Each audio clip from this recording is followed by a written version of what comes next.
बिहार बदलाव यात्रा के तहत जनसुराज प्रमुख प्रशांत किशोर आज सहरसा पहुंचे। इस दौरान सौर बाजार प्रखंड क्षेत्र के पुरानी हाई स्कूल मैदान में उन्होंने एक विशाल जनसभा को संबोधित करते हुए प्रशांत किशोर ने केंद्र सरकार और बिहार सरकार सहित आरजेडी सुप्रीमो लालू प्रसाद यादव पर जमकर निशाना साधा। उन्होंने सभा को संबोधित करते हुए कहा कि बिहार का बदलाव तभी संभव है जब आप सही नेता को चुनोगे। वहीं उन्होंने मतदाता पुनरीक्षण को लेकर कहा कि इलेक्शन कमीशन रिवीजन की प्रक्रिया शुरू की है। अगर वोटर लिस्ट में बांग्लादेशी, नेपाली लोग शामिल हैं तो यह बड़े चिंता की बात है, क्योंकि अभी 1.5 साल पहले लोकसभा चुनाव हुआ है और प्रधानमंत्री नरेंद्र मोदी जी उसी वोट से प्रधानमंत्री बने हैं। तो क्या इलेक्शन कमीशन ये मान रहा है कि इलेक्टरल रूल से लोकसभा का चुनाव हुआ? क्या उसमें बांग्लादेशी या गैर कानूनी लोग इलेक्टरल रूल में हैं?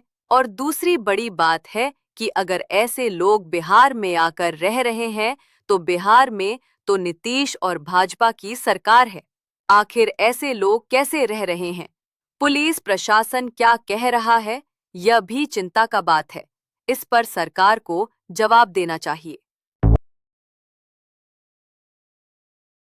सॉलिड है, एकदम सॉलिड है। ऐसा ही लड़का चाहिए। हाँ बेटा कहो, जनता का सुंदर राज, यही है जन स्वराज। जनता का सुंदर राज, यही है जन स्वराज। बिहार के नौजवानों अब नया बिहार बनाना है। बिहार के नौजवानों अब नया बिहार बनाना है। सुपौल के नौजवानों अब नया सुपौल बनाना है। और ये का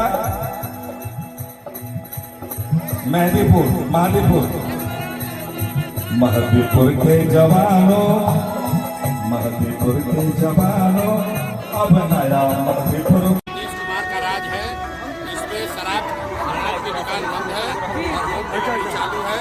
लोग इससे परेशान हैं। 100 रुपये का शराब 300 रुपये में बिक रहा है और सुबह का शराब बिक रहा है। ठीक है हो रही है, इसलिए इस कानून को जनसुराज की व्यवस्था बनते के साथ ही हटा दिया जाएगा। प्रधान जी, तेजस्वी जी सूत्र को मूत्र कह रहे, कैसे देखते हैं? या तेजस्वी जी जिन शब्दों का प्रयोग करते हैं वो दिखाता है कि उनका संस्कार क्या है, उनकी संस्कृति क्या है, उनका बैकग्राउंड क्या है।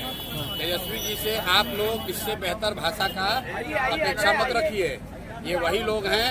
किसी ने मुझे कहा कि तेजस्वी यादव अपने एक कार्यक्रम में युवा सांसद बुलाए थे, उसमें कलम बांट रहे थे।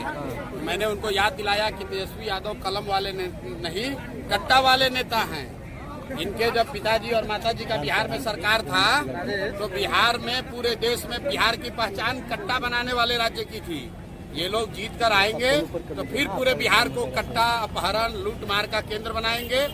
जैसे कलम इसलिए बांट रहे हैं, पूछा फिर क्यों कलम बांट रहे हैं? तो मैंने बताया जैसे कोई शेर बूढ़ा हो जाए, आपको दूध देगा पीने के लिए तो क्यों देगा? कि आप दूध पीने आइए फिर आपको खाएगा। ये सब कलम बांट के बिहार की जनता को बेवकूफ बनाएगा। जब सत्ता में आ जाएगा तो फिर वही कट्टा, रंगदारी, अपहरण वही कराएगा। बिहार में लगातार हत्याएं हो रही है, बिहार में लगातार हत्याएं हो रही है। हत्या को लेकर के महाजनगण राज का दर्जा दिया जा रहा है। अरे भाई, हत्या आज से थोड़े ना हो रही है। हत्या तो पिछले 3 बरस से हो रही है। आप लोग के कान पर जू नहीं रेंग रहा है। 3 बरस से हम लोग कह रहे हैं कि बिहार में मुख्यमंत्री का, सरकार का इकबाल खत्म हो गया है। मुख्यमंत्री का शारीरिक, मानसिक स्थिति अब काम करने लायक नहीं है। नीतीश कुमार सरकार नहीं चला रहे हैं। सरकार उनके अगल बगल के 3-4 भ्रष्ट मंत्री और 4-5 भ्रष्ट अफसर चला रहे हैं। और जब तक कोई बिहार का मुखिया नहीं चुना जाएगा तब तक बिहार में स्थिति बिगड़ती जाएगी।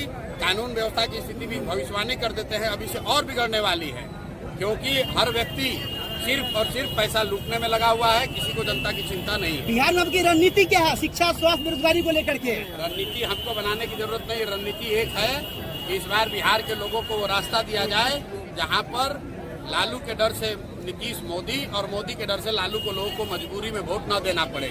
एकमात्र रणनीति है। जिस दिन लोगों को नया रास्ता दिख जाएगा, लोग खुद समझदार हैं, लोग अपने बच्चों के लिए शिक्षा चाहते हैं, रोजगार चाहते हैं, पलायन का खात्मा चाहते हैं। लोग, इन लोगों के राजनीति से लोगों का कोई लेना देना नहीं है। तो रणनीति साफ है कि इस बार बिहार में लालू के डर से मोदी और नीतीश नहीं, और मोदी के डर से लालू का ललटेन में किरासन तेल कोई बनने को तैयार नहीं है। लोगों को एक नया रास्ता जनसुराज का दिख रहा है, जो ईमानदार है, जो सशक्त है, जिसके पास बिहार सुधारने का रास्ता है। और सबसे बढ़कर ये दल किसी व्यक्ति, किसी परिवार, किसी जाति का नहीं होकर बिहार के हर उस व्यक्ति का है जो बिहार को विकसित राज्य के तौर पर देखना चाहता है।